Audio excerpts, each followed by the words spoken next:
자, 반갑습니다. 어쩌다가 또 이렇게 영상으로 만나게 됐는데요. 그래도 해야 되는 것은 해야 하니까. 자, 교재 마더텅 기출문제입니다. 교재 61페이지에 둘 이상의 갈래 뚜리 보겠습니다. 작품이 총 3작품이 실려 있어요. 3작품 다 매우 중요한 작품들입니다. 첫 번째 가 작품은 한용우님의 알 수 없어요 라는 작품이 실려 있어요. 한용우는 어떤 사람이었습니까?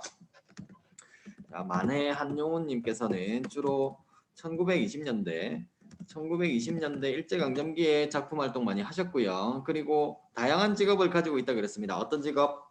첫 번째는 가장 중요한 스님이었고요. 그리고 뭐 일반인으로 볼 수도 있고 독립운동을 하셨기도 하죠. 그리고 시를 썼으니까 당연히 시인입니다. 이렇게 다양한 직업을 가지고 계셨던 분이다. 자, 가 작품을 해석하는 데 있어서는 51번 문제를 한번 참고해 보시면 좋을 것 같아요. 자, 62페이지에 51번 문제 한번 보시면 자, 알 수 없어요를 비롯한 한용운의 시는 절대자라는 궁극적인 존재를 탐구하는 시이다. 여기에 밑줄 그으셔야 되겠죠. 절대자라는 궁극적 존재를 탐구하는 시. 자, 이 한용운님이라는 분께서 시인이기 전에 스님이었기 때문에 여기서 절대자라고 표현이 되어 있지만 아마도 부처 정도로 해석을 하시면 되겠죠. 그래서 절대자를 탐구하는 시구나 정도 가작품 해석하는데 배경 지식으로 깔아두고요. 가 작품 한번 보겠습니다. 자, 바람도 없는 공중에 수직의 파문을 내이며 고요히 떨어지는 오동잎은 누구의 발자취입니까? 지리한 장막 끝에 서풍에 몰려가는 무서운 검은 구름에 터진 틈으로 언뜻언뜻 보이는 푸른 하늘은 누구의 얼굴입니까? 꽃도 없는 깊은 나무의 푸른 잎길을 거쳐서 옛탑 위에 고요한 하늘을 스치는 알 수 없는 향기는 누구의 입김입니까? 자, 여기까지만 일단 형식을 보겠습니다. 자, 가 작품 같은 경우에는 알 수 없어요라는 작품이고요. 알 수 없어요라는 작품인데 지금 첫 번째 연부터 해가지고 두 번째 연, 세 번째 연으로 쭉쭉쭉 갈수록 우리가 한 가지 확인할 수 있는 문장 구조. 일단은 자연 현상이 먼저가 제시가 되고 있고요. 이 자연 현상을 통해서 누구를 발견했다라고 볼 수가 있겠어요. 누구의 발자취입니까? 라고 질문을 던지긴 했지만 사실은 이 누구는 누구라고 봐야 돼요. 누구는 절대자라고 볼 수가 있겠죠. 그래서 이런 자연 현상을 통해서 절대자를 발견하게 되고 의문형으로 제시를 하고 있지만 결과적으로 정답은 정해져 있는 겁니다. 그러니까 서리적인 표현을 사용하고 있습니다. 그리고 비슷한 문장 구조 반복하고 있죠.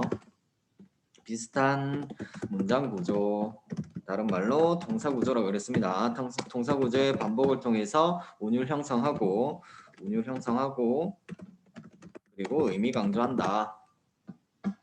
자, 첫 번째 예언부터 다시 보시면 바람도 없는 공중에 수직의 파문, 일반적으로 파문이라고 하면 수평이죠. 예를 들면 연못에다가 돌을 던졌을 때 이 물결이 이렇게 일잖아요. 이런 게 이제 수평적으로 이렇게 퍼져나가는데 여기서 수직의 파문이 일어났다. 이것은 절대자의 어떤 능력을 드러내고 있다라고 보시면 되겠습니다. 고요히 떨어지는 오동잎은 자, 고요히 떨어지는 이 수식하고 있는 단어가 바로 이 오동잎이 되겠죠. 그래서 오동잎이 절대자의 발자취이구나.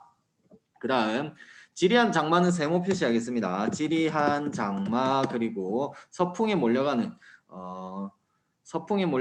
무서운 검은 구름도 세모 표시하겠습니다. 무서운 검은 구름. 지리한은 지루한이에요. 장마가 길어졌다. 자, 이 지리한 장마 그리고 무서운 검은 구름이 의미하는 것은 바로 번뇌의 시간입니다. 속세의 어떤 것에 대한 고뇌의 시간이다라고 생각하시면 될 것 같아요. 그래서 지리한 장마 끝에 서풍에 몰려가는 무서운 검은 구름의 터진 틈으로 보이는 푸른 하늘. 자, 푸른 하늘은 네모 표시하시면 되겠죠. 푸른 하늘은 일단 긍정적인 시어이구나라는 것 정도 확인하시면 될 것 같아요. 그래서 지리한 장마, 무서운 검은 구름과 푸른 하늘이 서로 대비가 되고 있고요. 그리고 여기서 푸른 하늘은 또 누구의 얼굴입니까? 라고 표현을 하고 있어요. 그러니까 푸른 하늘이 역시 절대자를 의미하는구나 라고 생각하시면 되겠죠. 그리고 1년에서도 그렇고 2년에서도 그렇고 공통적으로 굉장히 감각적인 표현들이 사용이 되고 있습니다. 1년에서도 수직의 파문을 낸다라는 측면에서 시각적 심상 나타나고요. 그 다음 2년에서도 뭐 장막 끝에 무서운 검은 구름 이런 부분에서 그리고 푸른 하늘에서 시각적 심상 확인할 수가 있습니다. 3년 넘어가서 꽃도 없는 깊은 나무의 푸른 잎길을 거쳐서 예탑 위에 고요한 하늘을 스치는 알 수 없는 향기 나왔네요. 여기서도 향기가 누구의 입김입니까? 라고 해서 향기는 여기서 누구는 절대자가 되는 거고 향기가 나왔으니까 여기서는 어떤 심상 확인할 수가 있겠어요? 네, 후각적 심상 확인할 수가 있겠죠. 후각적 심상. 그 다음 네 번째, 근원은 알지도 못할 곳에서 나서 돌뿌리에 울리고 가늘게 흐르는 작은 시내는 구비구비 누구의 노래입니까? 자, 여기서는 노래가 나왔으니까 청각적인 심상 나타나고요. 계속해서 자연 현상을 먼저 제시하고 그 자연 현상을 통해서 절대자를 발견하고 있는 시적 화제의 모습을 확인할 수가 있습니다. 그 다음 연꽃 같은 발꿈치로 연꽃하면 어떤 종교가 떠올라요, 여러분? 연꽃 이꼬르 불교죠. 그래서 불교를 상징하는 시어 연꽃을 활용하고 있습니다. 연꽃 같은 발꿈치로 가히 없는 끝이 없는 바다를 밟고 옷 같은 손으로 지규법 계속 사용하고 있네요. 손으로 끝없는 하늘을 만지면서 떨어지는 날을 곱게 단장하는 저녁 노을은 누구의 시입니까? 마지막에 한번 보겠습니다. 타고 남은 재가 다시 기름이 됩니다. 자, 이 작품은 여기에 밑줄 그으시고 별이 5개, 별 5개 하셔야 됩니다. 일단은 첫 번째 연부터 방금 살펴본 연까지는 전반적으로 은유법이 사용이 되고 있죠. A는 B이다 형식으로. 여기서는 타고 남은 재가 다시 기름이 됩니다. 어떤 표현 방법이에요?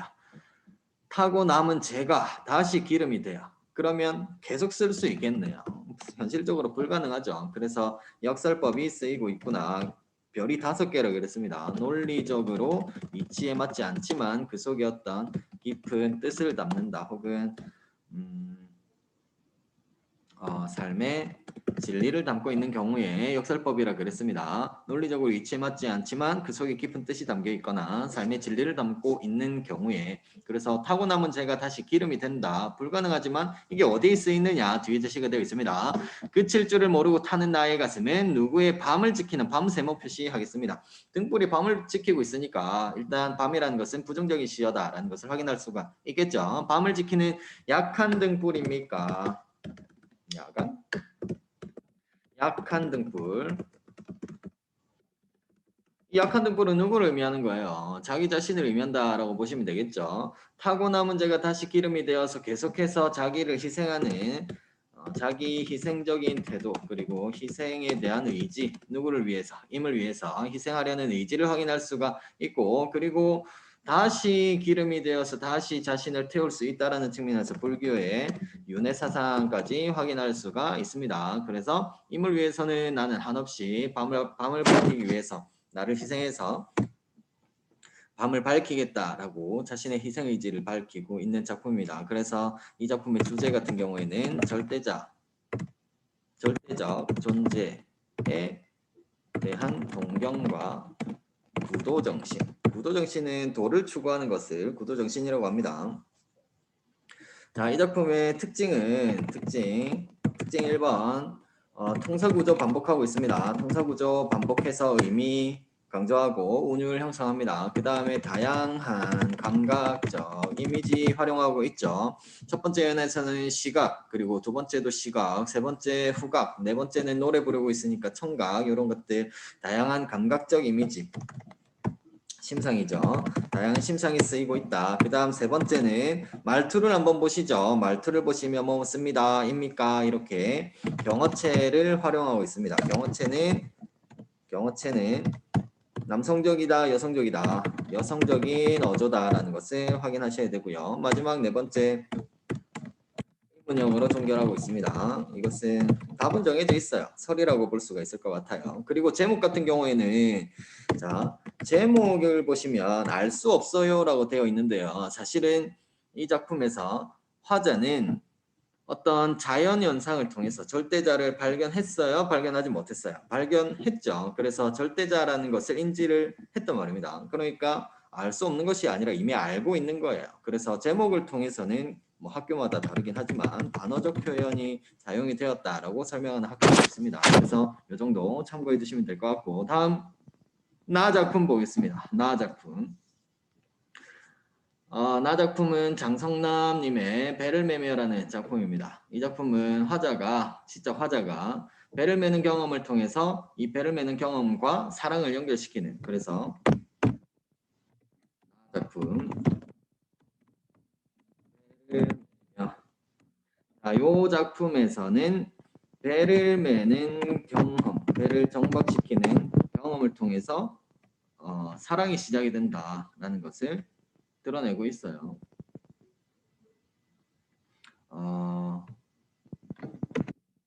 배를 정박시키는 과정, 이것이 사랑이 시작이 되는 과정에 빗대서 표현을 하고 있습니다. 그래서 공통점, 배를 매는 과정에 대해서 그리고 사랑이 시작이 되는 것에 대해서 이 두 가지 대상의 공통점을 토대로 해서 의미를 이끌어내고 있기 때문에 이 작품의 주된 비유 방법은, 시상전개 방법은 유추다, 이렇게 보시면 될 것 같아요. 일단 나 작품 먼저 보겠습니다. 아무 소리도 없이 말도 없이 등 뒤로 털썩. 털썩은 음성상징어네요. 음성상징어 나오면 생동감을 준다. 그리고 청각이겠죠. 준다라고 보시면 되겠습니다. 그 다음 뒤에 밧줄이 날아와서 나는 나 동그라미 하시고요. 나는 시적 화자가 되겠습니다. 시적 화자가 겉으로 드러난다라고 볼 수가 있겠네요. 뛰어가서 밧줄을 잡아다가 배를 맨다. 자, 여기서는 시어를, 상징적인 시어를 확인하셔야 됩니다. 여기서 밧줄이라는 것은 사랑 그리고 인연을 의미하는 것인데, 이 밧줄을 잡아서 무엇을 맺다? 배를 맺죠. 그래서 배라는 것은 사랑하는 사람 정도로 해석하시면 되겠죠. 배를 메었다. 아주 천천히 그리고 조용히. 배는 멀리서부터 닿는다. 자, 여기에서는 이은다의 무슨 어미? 현대형 어미를 사용해서 생동감을 부여하고 있다. 생생한 느낌을 주는 거죠. 그 다음 두 번째 연 가겠습니다. 사랑은 호젓한 부둣가에 우연히 별 그럴 일도 없으면서 넋놓고 앉았다가 배가 들어와 던져지는 밧줄을 받는 것. 그래서 어찌할 수 없이 배를 매게 되는 것. 자, 호젓하다라는 것은 고요하고 외로운 그런 상황을 의미하는 것인데요. 이 고요한 부둣가에 우연히 앉았다가 별로 그럴 일도 없으면서 넋놓고 앉았다가 배가 들어와서 던져지는 밧줄을 받는 것. 밧줄을 받았다. 이 사랑이 이루어졌다라는 거겠죠. 그래서 뒤에 밑줄 긋겠습니다. 어찌할 수 없이 배를 매게 되는 것. 여기에 밑줄 그어 보겠습니다. 어찌할 수 없이 배를 매게 되는 것. 여기에서는 나의 의지가 투영이 된 것이 아니라 자연스럽게 갑자기 뒤에서 밧줄이 던져져 가지고 갑자기 배를 매듯이 1년에서 제시된 내용이 있었죠. 갑자기 배를 매는 것처럼 나의 의지와는 상관없이 사랑에 빠지게 되었다라는 것을 의미하는 거예요. 그 다음 세 번째 형 가겠습니다. 잔잔한 바닷물 위에 구름 동그라미 빛 동그라미 시간과 함께, 시간도 동그라미 함께 떠 있는데, 잔잔한 바닷물 위에 배와 함께 구름, 빛, 시간이 이어져 있다라는 거죠. 함께 떠 있는 배 밑줄 그으시고요. 이것은 이어져 있다라는 것을 의미하는 겁니다. 그래서 구름, 빛, 시간은 배를 둘러싼 환경이 되는 거고요. 이 환경과 내 사랑은 뗄래야 뗄 수가 없다라는 것을 표현하고 있는 겁니다. 그 다음 배를 매면 밑줄 그으시고요. 배를 매면 사랑하게 되면이란 뜻이죠. 구름과 빛과 시간이 함께 메어진다는 것도 처음 알았다. 주변 환경과 사랑은 뗄래야 뗄 수가 없다. 사랑이란 그런 것을 처음 아는 것. 그래서 이 하나 둘 셋 네 번째 연에서는 사랑에 대한 깨달음을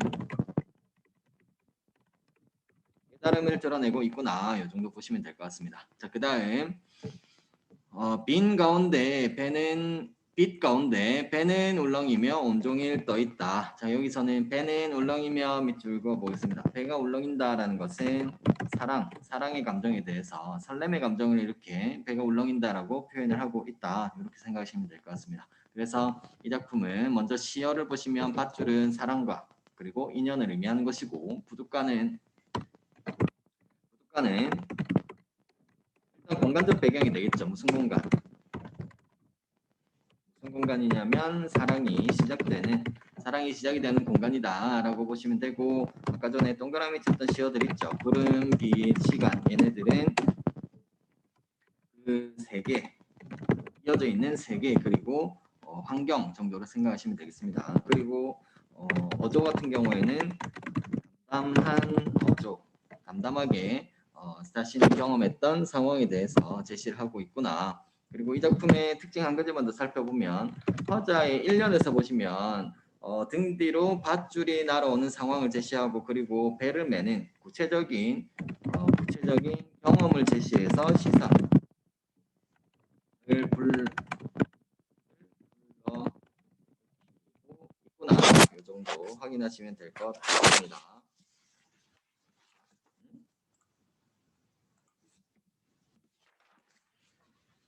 그 다음은 우리가 많이 살펴봤었던 정철님의 3인곡이라는 작품을 한번 살펴보도록 하겠습니다. 자, 정철님의 3인곡 같은 경우에는 특징이 있었죠. 정철님의 3인곡은 뭐 유배가사로도 볼 수가 있는데요. 일단은 가사 작품입니다. 3인곡은 가사 작품이고요. 사음보의 연속체 형식을 취하고 있다. 연속체라는 것은 조금 적겠습니다. 3인곡 정철님이시고요. 사음보 4번 끈을 읽고요. 그리고 연속체라는 것은 길이 제한이 없이 쭉 이어지는 것을 의미하는 거예요. 그 다음에 양반가사입니다. 양반가사이고 충신연주지사 임금에 대한 충성을 노래하는 작품을 충신연주지사라고 얘기하고 그러면 일반적으로 서민들의 사랑을 노래한 작품들은 무엇이냐? 남녀 상렬지사라고 표현을 합니다. 그 다음 대부분의 어떤 가사라거나 시조 작품에서도 확인할 수 있는 것처럼 대꾸법 그리고 서리법 확인할 수가 있고요. 비슷한 문장 구조 반복을 하고 있고 그리고 영탄적인 어조 사용하고 있다. 같은 의미로 받아들이시면 되겠습니다. 대꾸법, 서리법. 자, 그 다음 이 작품은 특이하게도 신하로서 임금에 대한 자신의 충성심을 노래하는 데 있어서 남성과 그리고 여성이 남성을 사랑하는 상황을 제시해서 신하가 임금에 대한 충성을 드러내는 특수한 관계에서 벗어나서 여자가 남성을 사랑하는 사랑의 감정은 보편적인 정서라고 볼 수가 있겠죠. 보편적인 정서로 확장을 시켜가지고 독자들로 하여금 공감의 폭을 넓히는 그런 효과를 얻고 있다. 그리고 더 애절하게 자신의 정서를 표현하고 있구나. 뭐 이 정도 확인하시면 되겠습니다. 자, 그러면 다작품 정철의 3인곡 보겠습니다. 제목 먼저 보시면 사랑하는 거죠. 누구를? 미인을 사랑하는 곡 노래입니다. 여기서 미인은 누구를 의미한다 그랬습니까? 네, 미인은 임금을 의미하는구나. 임금입니다. 임금 사랑하는 노래죠. 자, 다 작품 보겠습니다. 이 작품은 각각의 계절에 따라서 임금에게 내가 무언가를 보낸다. 사랑과 정성을 보내는 소재들이 등장한다 그랬어요. 자, 다 보시면 동풍이 건듯 불어 적서를 헤쳐내니 동풍 동그라미 하겠습니다. 동풍은 봄바람이에요. 동풍, 봄바람. 계절이 언제? 계절이 봄이다라는 것을 알 수 있게 해주는 소재가 바로 이 동풍이 되겠습니다. 동풍이 건듯 불어서 적서를 헤쳐내니 창밖에 심은 매화 두세 가지 피었으라. 매화 동그라미 하겠습니다. 자, 양반가사, 양반시조에서 매화 있고를 의미하는 것은 무조건 뭐예요? 지조와 절개를 의미한다 그랬습니다. 그래서 매화지조, 절개 적어 놓으시고요. 두세 가지가 피었네요. 가뜩이나 냉담한데 추운데 암향은 무슨 일고 암향이라는 것은 매화의 그윽한 향기입니다. 매화의 그윽한 향기. 매화가 두세 가지 피었는데 향기가 이렇게 그윽하게 퍼져나가고 있는 상황이죠. 그래서 자신의 지조와 절개를 드러내고 있구나. 임을 향한. 황혼의 달이조차 백의 마태에 비치니 흐느끼는 듯 반기는 듯 임이신가 아니신가. 지금 무엇을 보고 임이라고 생각을 하고 있는 거예요. 하늘에 떠 있는 달을 보고 임이다라고 생각을 하고 있는 거죠. 그러니까 임은 임금을 의미하는 겁니다. 임금이구나. 저 매화를 꺾어내어 임계신데 보내고자 임이 너를 보고 어떻다 여기실고. 지금 내가 사랑하는 임에게 무엇을 보낸다라고 얘기를 하고 있습니까? 매화를 꺾어서 보낸다라고 얘기를 하고 있네요. 그래서 밑에서 두 번째 줄에 있는 매화를 동그라미 치고요. 이 매화는 화자의 분신이 되겠죠. 꺾어서 님을 대신 만나게 하는 소재 아닙니까? 그래서 화자의 분신이고 화자의 임에 대한 정성과 사랑을 드러내는 소재가 바로 이 매화가 되겠다라고 보시면 될 것 같아요. 그 다음 두 번째 보겠습니다. 본사 2. 꽃지고 새잎이 나니 녹음이 깔렸는데, 자 여기서 녹음이라는 것을 통해서 이 부분의 계절적 배경이 여름이다라는 것을 알 수가 있겠네요. 이 깔렸는데 나위는 적막하고 수막이 비어있다. 자, 이거는 그냥 커튼 정도 장막인데요. 그냥 커튼 정도 생각하시면 됩니다. 나위랑 수막은 커튼 정도로 생각하시면 되고요. 여기가 비어있다. 부용을 걷어놓고 공작을 둘러두니 부용은 연꽃을 수놓은 휘장이고요. 그리고 공작을 수놓은 병풍을 의미하는 겁니다. 이것을 둘러두니 가뜩이나 시름이 많은데 날은 어찌 길던고. 시름이 많은 이유는 내가 사랑하는 힘을 볼 수 있어요, 없어요? 볼 수 없는 상황이기 때문에. 그래서 그만큼 하루가 길다라고 느끼고 있는 거죠. 자, 원앙금은 베어놓고 오색선을 풀어내어 금자에 겨누어서 임의 옷을 지어내니. 지금 무엇을 하고 있다 화자는 옷을 짓고 있구나. 그런데 옷을 짓고 있는 이 재료들을 한번 보시면 원앙금, 원앙을 쓰는 비단이에요. 그리고 오색선, 실도 한 가지 색이 아니라 5가지 색입니다. 그리고 금자, 진짜 이거 그 금으로 만든 자 얘기하는 거예요. 골드. 자, 이런 것들을 사용해서 임의 옷을 지어내니까 굉장히 정성을 많이 들이고 있구나라는 것을 알 수가 있죠. 자, 여기서 수품은 손재주입니다. 손재주는 물론이고 제도도 갖추시고 제도는 격식까지 잘 갖추고 있다. 산호수 지기 위해 백옥함을 담아두고. 여기서 산호수 그리고 백옥함이라는 것도 옥으로 만든 상자잖아요. 현실적으로는 이런 옥으로 만든 상자라는 것은 쉽게 확인할 수가 없겠죠. 그래서 역시 임에 대한 정성을 드러내는 소재구나라는 것을 알 수가 있고요. 그 다음에 담아두고 임에게 보내려고 임계신대를 바라보니 중요한 것은 뒤에 산인가 구름인가 험하기도 험하구나. 내가 정성스럽게 그 만든 옷을 임에게 보내려고 했는데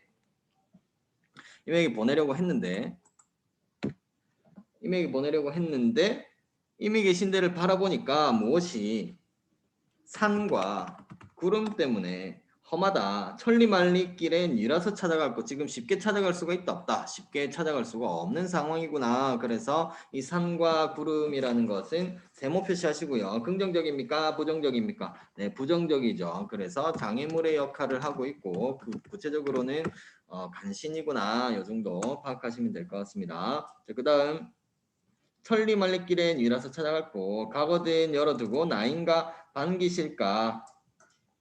나인가 하고 반기실까라고 해서 아직 확신은 없는 모습을 보이고 있습니다. 확신은 없다. 그 다음 세 번째 본사줄이 하룻밤 서리 기운에 기러기가 우러낼제. 자, 여기에서는 서리가 나왔으니까 서리는 무조건 거울 아니고 가을의 계절적 그 느낌을 준다. 그 다음 뒤에 오는 기러기가 뭐 하고 있어요? 기러기가 울고 있네요. 울고 있으니까 여기에서 이 기러기의 역할은 객관적 상관물이면서 동시에 화자의 무엇이 감정이 이입의 대상물로서의 역할을 하고 있다. 화자가 슬프다라고 보시면 되겠죠. 자, 위루에 혼자 올라. 위루 누각입니다. 누각에 혼자 올라서 수정염을 거드니. 수정염은 수정으로 만든 발입니다. 발. 그 커튼 같은 거 이렇게 주렁주렁 달아가지고 커튼처럼 만든 거 있죠. 그 중국집에 입구 같은데 열어가면 이렇게 차라락 하고 열리는 그 발을 의미하는 거예요. 그 다음 수정령을 거두니까 동산에 달이 나고 북극에 별이 베니 이미신가 반기니 눈물이 절로 난다. 자, 여기에서 또 동산에 달이 나고 북극에 별, 달과 별, 하늘에 떠 있는 밝게 빛나는 달과 별, 당연히 누구를 의미하겠어요? 당연히 임금을 의미하는 시어들입니다. 그래서 동그라미 치고 임금을 의미하는구나 라고 적어 놓으시면 되겠죠. 그 다음 이미신가 반기니 눈물이 절로 난다. 청광을 쥐어내어 봉황로에 붙이고자. 여기서 청광이라는 것은 선명한 빛, 한자 그대로 해석하게 되면 선명하고 밝은 빛을 의미하지만 이 청광이 온 세상을 밝게 비춘다라는 측면에서는 이제 임금의 선정을 의미한다라고 보시면 되겠습니다. 청광은 임금의 선정, 백성들을 위해서 바른 정치를 펼치고 있는 것을 바른 그 정치를 펼치는 것을 기원하고 있다라고 보시면 되겠죠. 청광을 지원해서 봉황로에 붙이겠다라고 표현을 했으니까 봉황로는 당연히 임금이 있는 곳이겠구나. 그 다음 보겠습니다. 누위에 걸어두고 팔황에 다 비추어 심산궁곡 한낱같이 만드쇼서. 누각 위에다가 이 청광을 걸어놓고 팔황, 온 세상입니다. 팔황, 온 세상을 다 비춰가지고 심산궁곡, 심산궁곡은 깊은 산속의 험한 골짜기까지 대낮같이 만들라고 이제 임금이 세상을 잘 다스리기를 바라고 있는데 여기에서는 이런 의미도 있고 동시에 이 심산궁곡이 시적 화자가 머물고 있는 공간으로 볼 수가 있습니다. 시적 화자. 그래서 자기를 다시 등용해 달라라는 의미로 해석이 될 수도 있겠죠. 마지막 네 번째 보겠습니다. 건곤이 얼어붙어 백설에 한 비친데 백설 흰 눈이 가득 차 있네요. 그러니까 겨울의 계절감 확인할 수 있습니다. 사람은 물론이고 나는 새도 그쳐 있다. 소상난반도 추위가 이렇거늘 옥루고쳐야 더욱 일러 무엇하리. 소상난반은 시적 화자가 머물고 있는 곳 정도로 보시면 되겠죠. 소상강이 남쪽 지방인데요. 그런데 남쪽도 이렇게 추운데 옥루고처 누가 있는 곳이에요? 임금이 있는 곳이죠. 임금이 계신 곳은 더욱 일러 무엇하리. 남쪽도 이렇게 추운데 임금이 있는 곳은 오죽 춥겠냐라면서 임금을 걱정하는 태도가 나타납니다. 양춘을 붙여내어 임계신데 쓰이고자. 양춘이라는 것은 봄기운입니다. 봄기운을 붙여내어서 임계신데 쏘이고자. 초가 처마 비친 해를 옥루에 올리고자. 자, 대꾸법 사용이 되고 있죠. 따뜻한 봄빛을 임에게 보내고 또 초가 처마에 비친 해 따뜻하겠죠. 요거를 옥루 임금이 계신 곳에다가 올리겠다. 임금에게 따뜻한 기운을 퍼뜨리려고 하는 화자의 정성이 드러납니다. 홍상을 염에 입고 푸른 섬에 밤만 걷어. 홍상이라는 것은 다홍색 치마인데요. 치마니까 이 홍상이라는 소재를 통해서 화자가 여성 화자다라는 것을 알 수가 있겠죠. 홍상이라는 시어를 통해서 화자가 여성이구나라는 것을 알 수가 있습니다. 그 다음 홍상을 염에 입고 푸른 섬에 밤만 걷어서 해저문 대나무에 생각도 많고 많다. 짧은 해 쉬지고 빨리 지고 긴 밤을 꼿꼿이 앉아서 청등 걸어둔 곁에 공후를 놓아두고 공후는 기타처럼 생긴 악기예요. 그래서 공후를 놓아두고 꿈에나 임을 보려 턱 받치고 기대니 앙금도 차도 찰샤 이 밤은 언제 셀고. 여기에서 앙금은 원앙이 수놓아진 이불입니다. 원앙이 수놓아진 이불. 일반적으로는 부부가 덮는 이불인데 지금 아무도 아니죠. 내가 사랑하는 임이 없기 때문에 차도 찰샤 차기도 차구나 이 밤은 언제 셀고 라고 자신의 외로운 심리를 드러내고 있다. 라고 볼 수가 있겠죠. 그래서 이 작품 같은 경우에는 임금에 대한 변함없는 사랑을 드러내고 있는 작품이다 라고 보시면 되겠습니다. 자, 뒤에 문제가 49번부터 54번까지 문제가 많이 실려 있어요. 그래서 지금 일시정지 하시고 문제 풀 시간을 5분 정도 드리겠습니다. 5분 뒤에 재생하시면 문제 해설이 나오니까요. 일시정지하시고 문제 푸시면 되겠습니다. 시작. 자, 49번 문제부터 같이 한번 보겠습니다. 49번 문제. 가에서 다까지 공통점으로 가장 적절한 것은 정답 4번이 되겠습니다.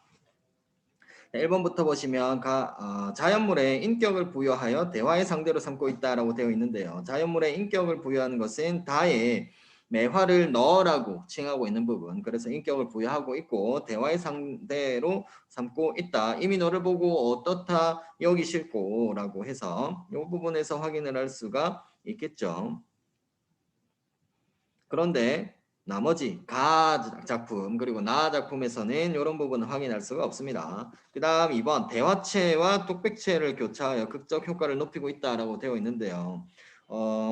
가 작품 같은 경우에는 뭐 톡백체 그리고 나 다도 톡백체가 주를 이룬다라고 보셔야 되겠죠. 대화체 누군가와 대화하는 그런 부분은 나타나지가 않아요.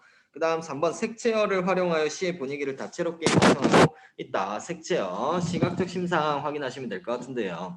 가 같은 경우에는 검은 구름, 푸른 하늘, 푸른 이끼 이런 부분에서 시각적 심상 확인할 수가 있습니다. 다 같은 경우에는 녹음이 깔리고 오색선 풀어내는 경우에 색채어 사용이 되었다라고 확인할 수가 있는데 나 작품에서는 색채어가 나타나지 않는다라고 그 다음 4번 소재의 상징적인 의미를 부여해서 주제의식을 부각하고 있다. 요거는 이제 가나다 작품이 전부 다 상징적인 의미를 가지고 있다라고 얘기를 했었죠. 그래서 정답이 4번이 되겠습니다.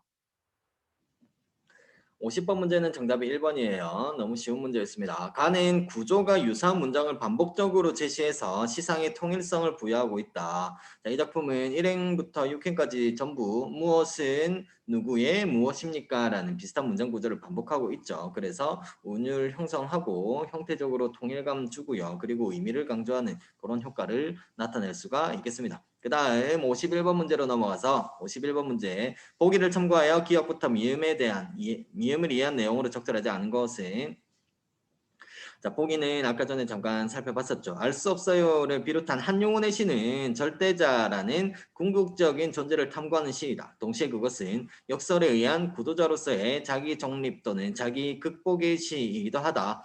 알 수 없어요에서는 이런 점이 물음의 방식을 통해서 강화되어 나타난다. 자 51번 문제 정답은 3번이 되겠습니다. 3번. 자, 3번 선택지 한번 보시면요. 꽃도 없는 깊은 나무에서 만들어진 것으로 절대자의 존재에 대한 화자의 회의적인 태도. 자, 회의적이다라는 단어의 의미는 의심한다 정도로 해석하시면 됩니다. 절대자를 의심한다라는 것 자체가 사실상 절대자의 그 구도자의 자세가 나타난 이 작품으로서는 적절하지 않은 선택지라고 보셔야 되겠죠.